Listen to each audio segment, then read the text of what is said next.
감사합니다. 살았다 하나 죽은 자, 다 같이 살았다 하나 죽은 자. 수년 전 세상을 떠난 동화 작가인 정채봉 선생님이 유명한 법정 스님을 산사로 찾아간 적이 있었다고 합니다. 무더운 여름이어서 낮잠이나 잤으면 참 좋을 듯한 그런 날씨였습니다. 스님이 산사에 계시지 않아서 어디선가 낮잠을 주무시는가 생각하고 있었는데 마침 산사 후면 언덕길에서 내려오고 계셔서 무엇을 하고 오시느냐 이렇게 물었더니 칼로 대나무를 깎고 있었다. 칼로 대나무를 깎고 있었다라고 대답을 하시더랍니다. 칼도 날카롭고 대나무도 날카로운 것이어서 아니 이런 무더운 날씨에 그런 위험한 일을 무엇 때문에 하셨느냐라고 물었더니 이 법정 스님이 하는 말이 졸지 않고 깨어있기 위해서라고 대답을 하더랍니다. 졸지 않고 깨어있기 위해서. 우리가 살아가는 일상생활에 깨어있는 인생을 산다고 하는 거 매우 중요한 일이 아닐 수가 없어요. 우리는 흔히 깨어있음, 깨어있기를 강조하는 대표적인 종교가 불교다 그렇게 생각을 합니다. 그러나 여러분, 깨어있음은 성경에서도 하나님 자녀들이 생동하는 삶을 위해서 무엇보다도 강조가 되고 있는 단어가 깨어라는 단어입니다. 하나님의 마음에 합한 사람 다윗은 자신의 인생의 그 위기에서 한밤에 내가 새벽을 깨우리로다 라고 스스로 다짐을 합니다. 그게 시편 57편 8절이죠. 예수님은 다가오는 자기 십자가에 대해서 각성 없이 일상적인 안이함으로 맞이하는 제자들에게 너희는 여기 머물러 깨어있으라 라고 말씀하셨습니다. 이게 마가복음 14장 34절이죠. 사도 바울은 거대한 세속화의 파도가 밀려오는 그 시대를 살고 있는 로마 성도들에게 너희는 이 시기를 알거니와 지금은 자다가 깰 때라라고 편지를 썼습니다. 이게 로마서 13장 11절이에요. 또 골로새 교회를 향해서 쓴 편지에도 기도에 감사함으로 깨어 있으라 라고 권면합니다. 골로새 4장 2절이에요. 오늘 사도 요한도 영적으로 죽어가면서도 그 위기를 깨닫지 못하던 1세기의 한 교회를 향해서 깨어야 한다라는 주님의 메시지를 전달하고 있습니다. 본문 2절에 너는 일깨어 그 남은 바 죽게 된 것을 굳건하게 하라. 3절에 다시 일깨지 아니하면 안 된다라고 말씀하셔요.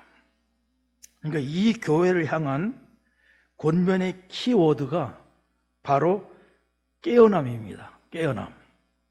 이 교회가 바로 소아시아 7교회 중 5번째 해당되는 사대교회입니다. 그러면 먼저 이 사대교회의 모습을 한번 생각해 봅시다. 소아시아 7교회 중 다른 어떤 교회보다도 주님의 간섭이 필요한 그런 상태에 있는 그런 교회입니다. 사대는 두아디라에서 남동쪽으로 한 65km 지점에 존재하는 도시인데 고대 니디아 왕국의 수도, 니디아 왕국의 수도로 인류 역사상 최초로 금과 은으로 화폐를 만들어 부의 상징이 되어온 도시입니다. 역사가 헤로도투스라고 하는 역사가는 78개의 돌기둥으로 이루어진 거대한 아르테미 신전이 있었고, 그 신전을 중심으로 해가지고 그 도시에는 연회, 오락, 축제 이런 것들이 아주 끊임없이 있었다라고 기록을 하고 있습니다. 그러나 이런 사치한 무역 도시의 분위기를 유지해온 이 도시의 이 세속성은 훗날 1세기의 그리스도인들의 그 순수한 믿음조차도 급속하게 세속화시키고 있었다는 것입니다. 그러면은 다음으로 이 사대교회를 향한 그러면 주님의 책망입니다. 사실 사대교회는 칭찬보다는 훨씬 더 책망을 많이 받은 교회입니다. 라오디에 교회와 더불어서 거의 칭찬을 받지 못하고 책망만 받은 교회에 속하기도 해요. 그만큼 도시의 세속화가 아주 은밀하게 전체적으로 진행되어서 교회까지 영적으로 잠들게 했던 것입니다. 주님께서 어떻게 이 교회를 책망하고 있습니까? 우선 1절 하반부의 예언을 보십시오. 네가 살았다 하는 이름은 가졌으나 죽은 자로다 라고 하십니다. 2절에서는 내 하나님 앞에 네 행위의 온전한 것을 찾지 못하였노라 라고 하십니다. 한마디로 이 사대교회는 명목상의 교인은 많이 가진 교회입니다. 명목상의 교인들은 많이 가지고 있는 교회였습니다. 이름으로는 널리 알려진 교회, 교인들 한 사람 한 사람의 영적 상태는 그 반면에 무덤과 같은 상태였습니다. 사람 앞에서는 대단한 믿음을 가진 곳으로 치장을 하고 있었지만 하나님 앞에서는 영적인 시체라고 진단을 받은 교회입니다. 성경에 유사한 책망을 받은 무리들이 있는데 그 무리들이 바로 바리새인들입니다. 예수님 당시 바리새인들은 스스로 최고의 영적인 사람들로 치부를 하고 있었지만 주님은 그들을 가르쳐가지고 해칠한 무덤이라고 말씀하셨습니다. 그들은 예배에 빠지지 않았고 경건한 복장을 하고 있었고 근엄한 표정을 짓고 있었고 거룩한 목소리로 말을 하고 있었습니다. 그러나 그들의 내면은 썩은 냄새로 가득 찼던 것입니다. 철저하게 겉과 속이 달랐던 것입니다. 교회에서의 모습과 세상에서의 모습이 달랐던 것입니다. 사람 앞에서와 하나님 앞에서의 모습이 너무나 달랐던 것입니다. 주님의 자신의 증언을 여러분들 들어보십시오. 화 있을진저 예식하는 서기관들과 바리새인들이여 해칠한 무덤 같으니 겉으로는 아름답게 보이나 그 안에는 죽은 사람들이 뼈와 모든 더러운 것이 가득하도다. 이와 같이 너희도 겉으로는 사람에게 옳게 보이나 안으로는 애식과 불법이 가득하도다. 마태복음 23장 27절 이하에 나오는 말씀이지요. 그들은 모두 종교적인 애식자들이고 위선자들이었던 것입니다. 그러므로 사랑하는 여러분, 겉으로 나타내는 종교적 활동에서만 존재의 의미를 느끼는 사람일수록 바리새인이 될 가능성이 있다는 것을 조심해야 합니다. 사대교인들이 대부분이 그랬던 거예요.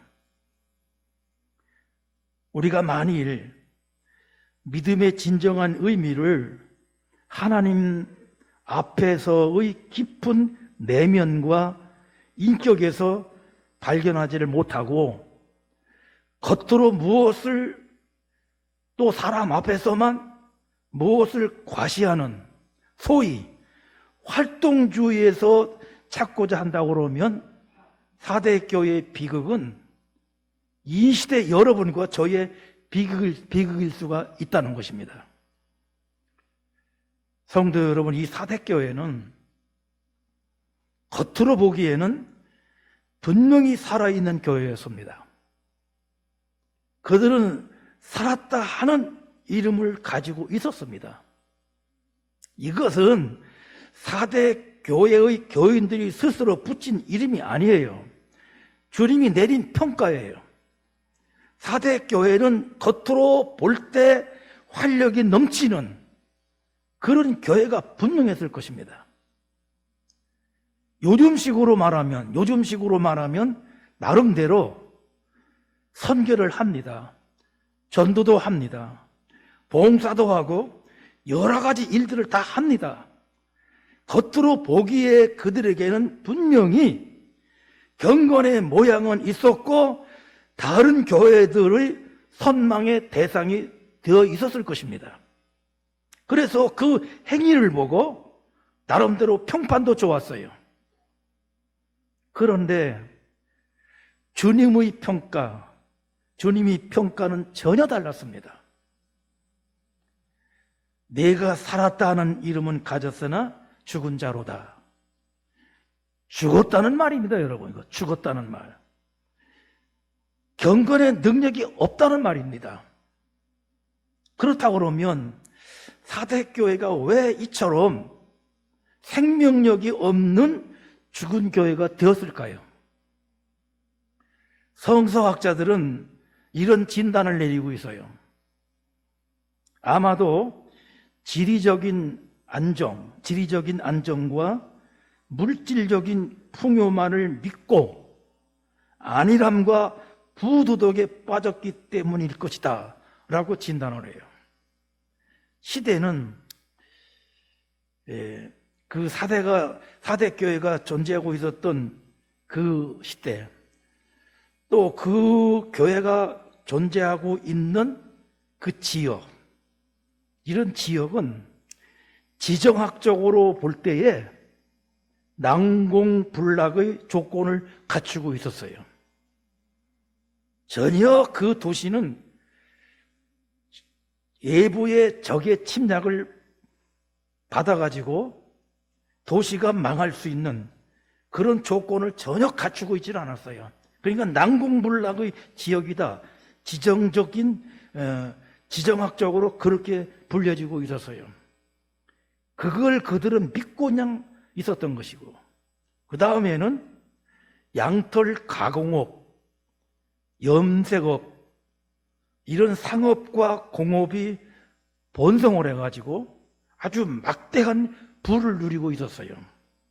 때문에 그 부에 따라서 사치와 부도덕이 극심했습니다. 그런데 사대교회는 이런 주변 환경에서 자신을 지키지 못하고 세상과 적당하게 타협을 그들에게는 요식상 종교적인 행위들은 있었지만은 그것은 지극히 인본주의와 세속적인 행위에 지나치지를 않았던 거예요. 한마디로 말하면 경건의 모양은 가지고 있었으나 경건의 능력은 없었던 그런 교회입니다. 사랑하는 성도 여러분, 이것은요, 오늘 우리의 시대에 우리들에게 보여주는 모습이 아닐까. 오늘의 세상도요, 물질 만능의 세상입니다. 돈이면 모든 것이 다 되는, 돈이면 모든 것이 다 되는 것처럼 여겨지는 그런 세상이에요. 부와 사치와 타락이 극에 달해 있습니다. 이 4대 교회가 놓여 있었던 그 상황보다도 더하면 더했지 결코 못한 상황은 아니다 그 말이에요. 오늘 많은 교회와 교인들이 주님의 말씀 위에 바로 서지를 못하고 적당한 타협주의의 길을 걷고 있습니다. 요식상 예배를 빠뜨리지를 않습니다. 선교도 합니다. 봉사도 잘합니다. 그러나 그것은 어디까지나 겉으로 드러난 경건의 모양일 뿐입니다. 성도에게 정작 필요한 경건의 능력은 없습니다. 생명력이 없습니다. 그저 형식만 있을 뿐이에요. 만약 이것이 오늘 우리들의 모습이라고 한다 그러면은 우리가 살아있다고 말할 수 있을까요? 4대 교회는 영적인 생명 활동이 총체적으로 정지되어 있습니다. 그리고 그 이름에 합당한 상태로 돌아오려고 하지도 않았어요. 그렇다고 하면 오늘 저와 여러분의 영적인 활동이 여러분의 삶 가운데서 꾸준히 진행되고 있는가? 행여나 주님께서 이렇게 말씀하시진 않을까? 너희들은 스스로 살아있다고 하지만 실상은 죽었다. 이렇게 말하고 있지는 않을까? 한번 생각을 해봐야 돼요. 다음으로 4대 교회의 유일한 희망입니다. 이미 말씀드린 것처럼 이 4대 교회를 향한 메시지에는 전혀 칭찬이 존재하지 않습니다. 전혀 칭찬이 존재하지 않아요. 그러나 주님은 이 교회에 희망의 싹이 존재한다고 증언을 해요. 2절에 아직 남아있는 것이 있다. 아직 남아있는 것이 있다고 말씀하십니다. 4절에는 아직 옷을 더럽히지 않고 흰 옷을 입고 주님과 동행하는 자들이 몇 명이 있다라고 말합니다. 바로 이 남은 자들이 이 교회의 희망이고 세상의 희망이라는 것입니다. 바로 이 남은 자들이 그나마 4대 교회의 유일한 희망이라는 거예요. 우연의 일치인지는 모르지만은 사대라고 하는 도시명의 그리스어의 뜻이 남은 자라는 뜻이에요. 이 그리스어로 이 사대라고 하는 도시의 이름명이 남은 자라는 뜻입니다. 대부분의 다른 교인들과 다르게 세속화를 거부하고 거룩한 삶을 열망하면서 주님께만 소망을 두고 인생을 사는 아주 그 소수를 가르쳐서 4절에서 그 옷을 더럽히지 아니한 자 몇 명 이렇게 기록하고 있는 것입니다. 그들은 평소 세상을 지혜롭게 살지 못하는 거룩한 바보라고 왕따를 당하고 있었는지도 몰라요. 전 세상도 모르는 자들이다. 세상을 몰라서 저렇게 산다. 이렇게 왕따를 당하고 있었는지도 몰라요. 그런데 그들이 바로 역사의 남은 자, 역사의 그룹터기, 유일한 희망의 그룹터기였던 것입니다. 교회의 자랑은 건물이나 프로그램이나 이벤트가 아니고 교회의 자랑은 영성이어야 합니다. 세상이 갖지 못한 영성이야말로 세상을 변화시키는 힘입니다. 그러나 우리 교회가 아무리 깜짝 프로그램을 많이 하고 화려한 건물을 자랑하고 하나님과의 깊은 관계에서 누리는 영성이 빛나는 것이 만약에 없다 그러면 우리 공동체는요, 우리 개인은요, 이미 존재 가치를 상실한 거예요. 다시 말씀드리면 빛이 비추기를 멈춘다든지 소금이 그 짠맛을 상실한다고 그러면 존재할 이유가 없는 거 아닙니까? 그래서 바울은 로마 성도들에게 로마를 배워야 한다. 그 화려한 로마를 배워야 한다. 그렇게 말하지를 아니하고 이 세상을 본받지 말라. 로마를 본받지 말라. 그렇게 명한 것입니다. 우리가 세상과 다르다는 것, 그것이 바로 우리의 힘이고 가마력이라는 것을 여러분들 잊지 말아야 돼요. 세상과 다르다. 깨어있는 교회는 이 영성으로 날마다 자신을 살피는 공동체입니다. 날마다 영성을 가지고 자신을 살피는 것입니다. 사대교회의 유일한 희망이었던 그 몇 사람, 그 몇 사람만 있어도 그가 교회의 희망이 될 수 있고 그루터기가 될 수 있는 것입니다. 나는 여기 앉아있는 여러분들 모두가 정말 우리 교회의 희망이 되는 영성을 가진 그런 성도가 되기를 간절히 기원합니다. 그렇다고 하면 이제 사대교회의 승리자에게 주시는 주님의 세 가지 선물이 있어요. 그 세 가지 선물이 있는데 첫째가 뭐냐면 이기는 자에게는 흰옷을 주겠다라고 하십니다.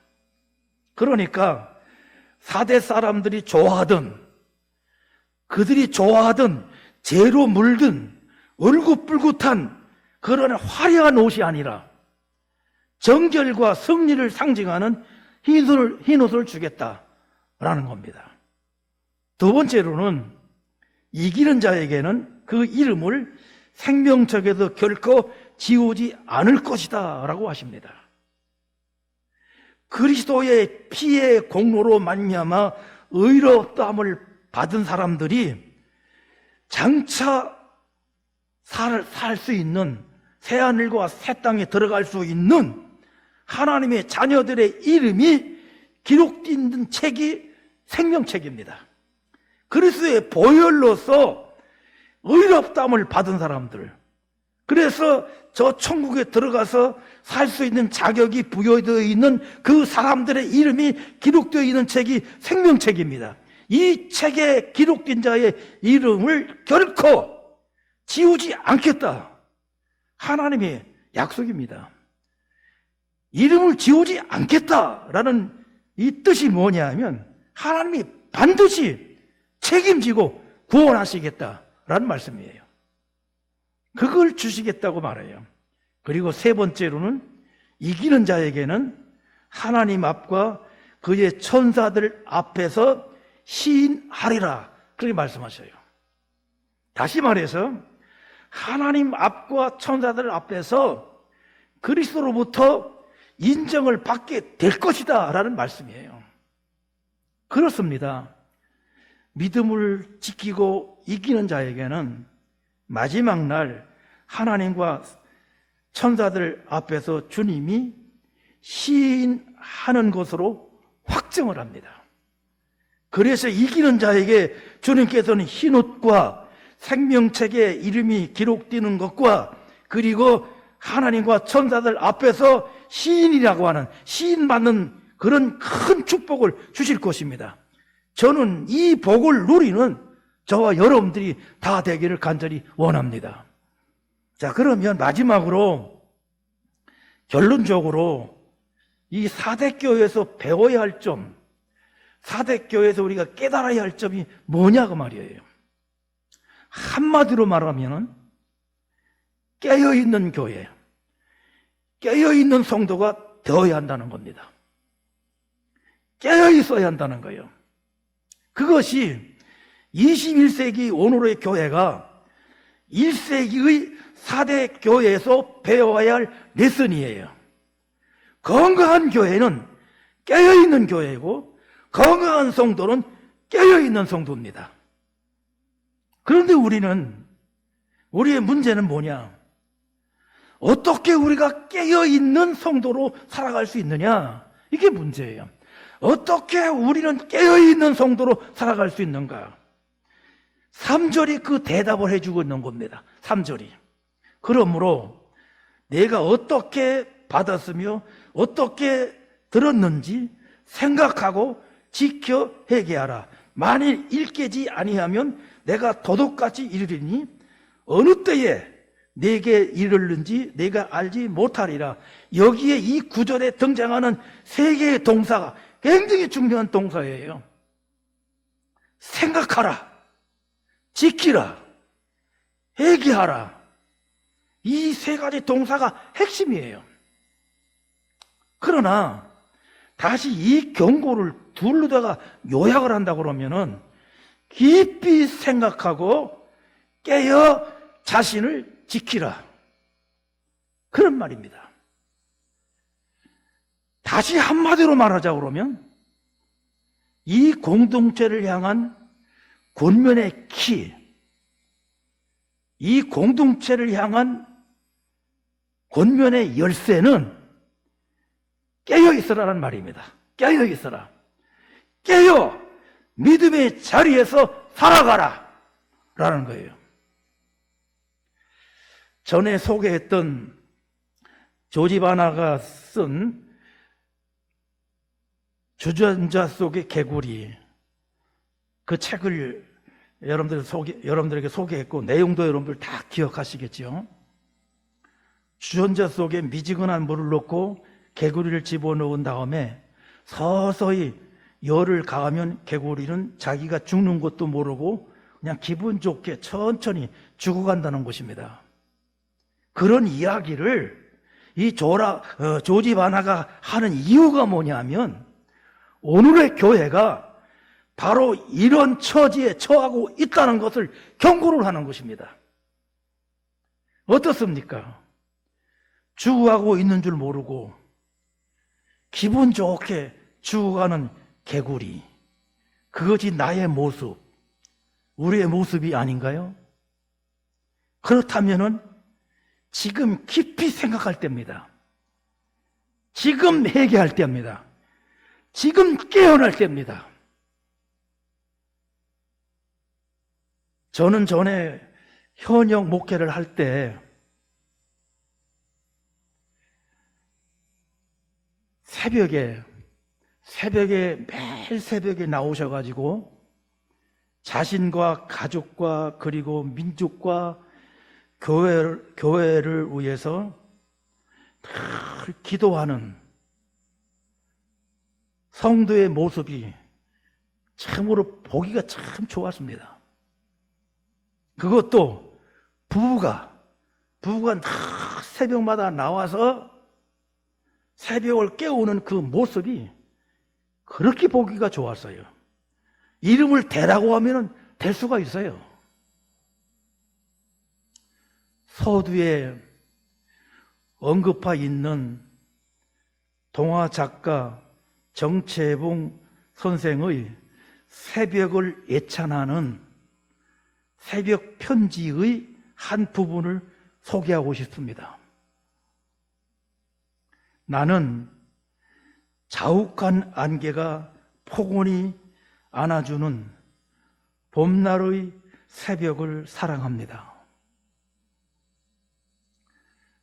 풀섭에 내린 이슬로 바지가랑이가 흥건히 젖는 여름 새벽도 사랑하고 베고 남은 벼 포기마다에 서리가 새하얗게 내려있는 가을 새벽을 사랑합니다.